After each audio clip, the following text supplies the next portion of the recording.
Hi everyone, Francisco Cervantes at Cervantes Dog Training and Rehabilitation in Northfield, Vermont.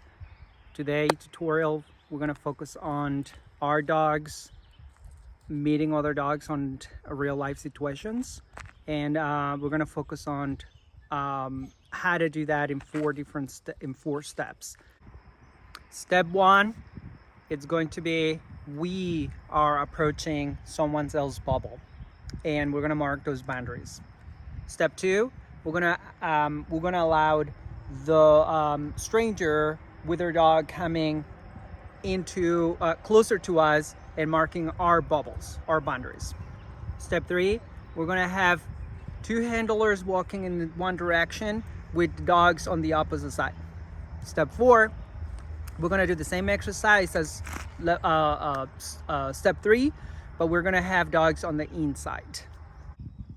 For this exercise, we have our friend here. She's on our board and train. Her name is Ruby. Ruby is here for our board and train program. She is dealing with some reaction towards humans and towards dogs as well. So we're gonna use her as an example of like how the exercise is gonna look like. Keep in mind that this is her first time doing this exercise, so that would be really cool for you guys to see, especially behaviors and how we're going to solve the problem.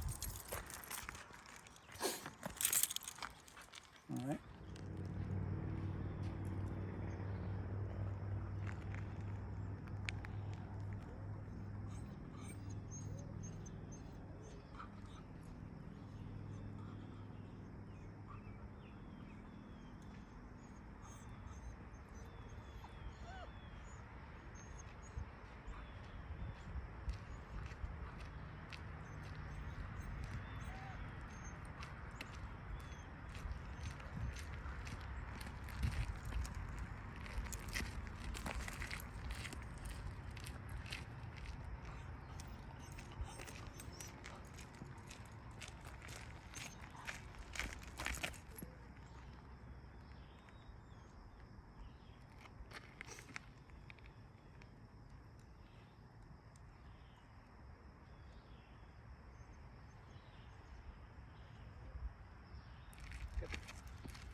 Okay.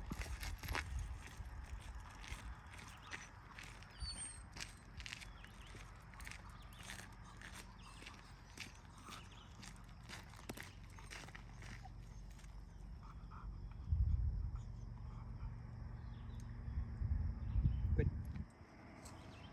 Okay, so how we started the process between us, my dog and myself, is that the first, my dog saw a strange dog, and she kind of like the behavior that you're seeing is a little bit, for her, is a high distraction. So for her, she became a little bit more, the energy came, it went high. And so I decided to work a little bit on going back and forth in a straight line, and right before I approach this dog or the handler in the dog space. So once I did that, I'll approach, and I also continue doing back and forth, which in training I call it a reset. So I've been working with this whole time with my dog. So once I felt ready, then we finally approach our stranger's bubble, and I start marking that line where I want her to be. So when did I decided to stop? I decided to stop when she started to acknowledge what I needed from her. So finally she did it at some point, and then now we're here, and she's not allowed. So basically right here, her bubble it has to be very clear, those boundaries, or else she will not care about them. So by marking this boundary right, this invisible line right here that we work on, then my dog is allowed to stay here, but as you notice, her dog feels pretty comfortable about this exercise. Now this is very structured. This has to be it has to be talked about between handlers in order to have a very successful exercise. So now they're doing their job. They're just focusing. Her dog focusing on her job, which means stay in her bubble, and then my dog is focusing on my bubble. So right here, she's not desperate to go in, and I don't want her to go in. I want her to wait. We're not saying no, don't go in there. We're just saying wait for it. So this is the first thing I want to teach my dog. Step 2. Now we're gonna ask our friends to approach our bubble, and they're gonna do exactly the same thing that we did. Our handler on the other side has to make sure that it doesn't cross our lines in order for this to work. So they have to do quite a bit of work, but my job right here is just to wait, stay still, and if I need to work with my dog, I will work with my dog, but I don't have to if they are approaching, and then her dog is very respectful of my line, of my space. So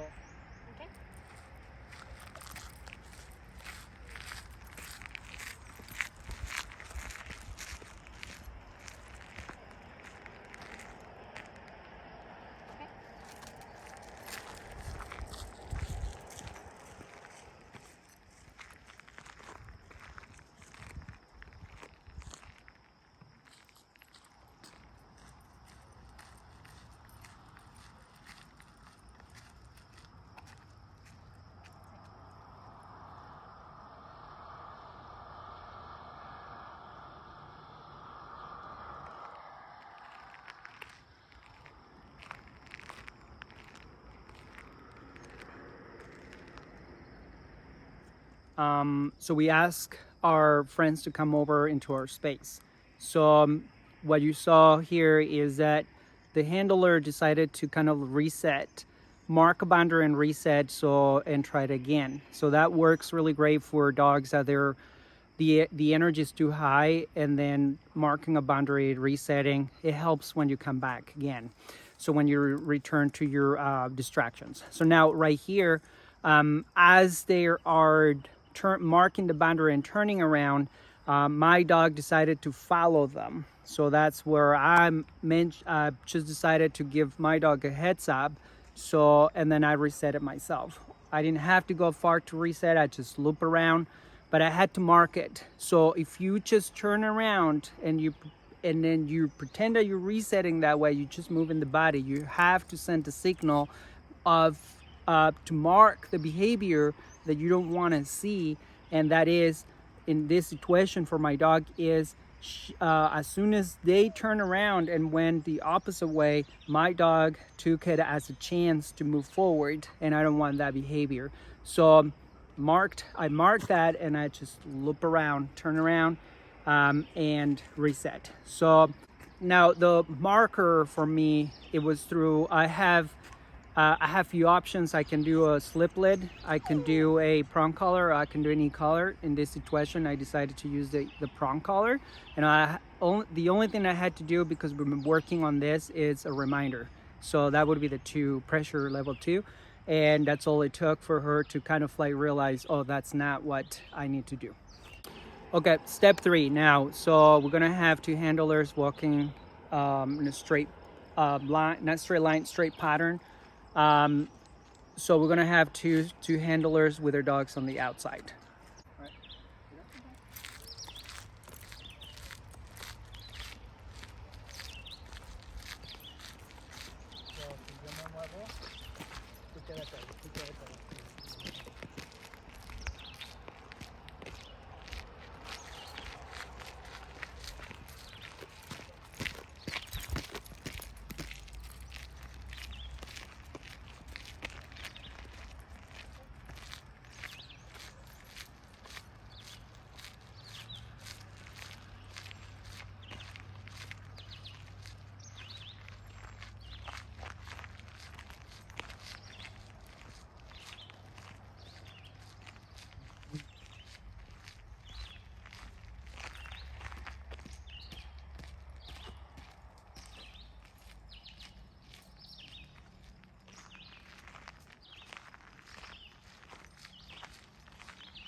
All right, so in the exercise that we just did, which is step 3, remember, 2 handlers with their dogs on the outside. So one behavior that you're gonna see, and so I can explain it to you what's going on, is that I had to reset a few times so my dog can't stay in my boundaries. So now while doing it, one thing that you may be able to see it or not is that she kind of like wants to go really fast. I don't want her to go fast.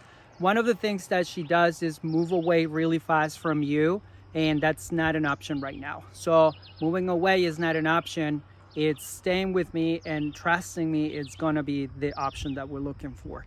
Now, the other part is that I want to mention, as I'm resetting, she was a little unsure about things. The unsure part that you're going to see in behavior is a little bit of this. Now, a lot of people can get very confused about that in this situation. The best way I can explain to you is that she came that way already.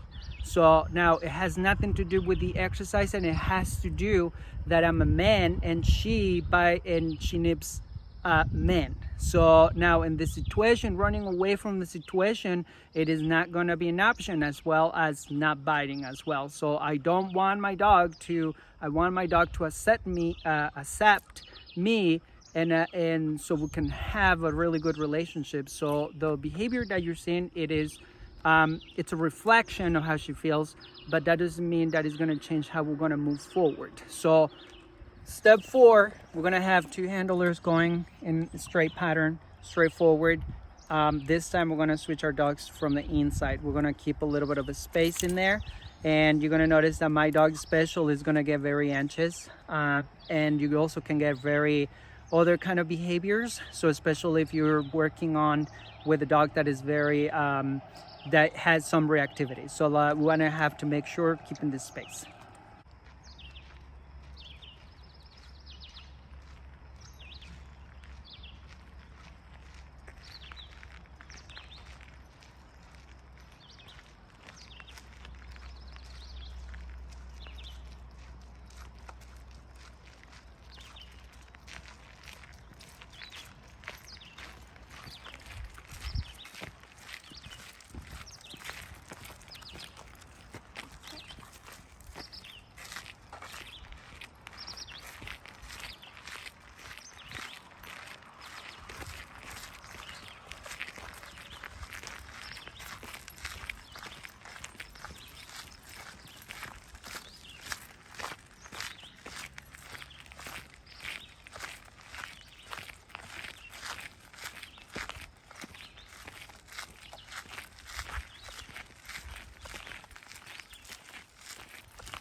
Okay, we just finished our step 4. We have 2 handlers with our dogs on the inside at this point. So now I'm gonna point out about what happened and what behaviors were marked on the other handlers' dog behavior. So now what you saw there is my dog was just kind of like ignoring the other dog next to her, and that's kind of like what I want to see. We wanted a little bit of smell, but we don't want them to go and touch.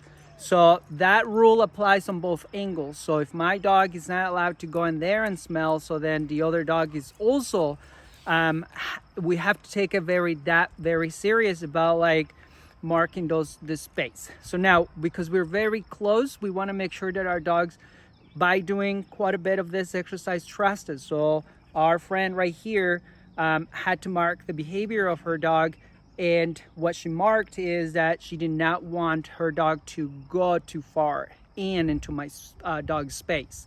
So now I would appreciate that the handler is doing that, because I don't want my dog to react. I just want my dog to settle in and to feel like she can do the exercise without any conflict.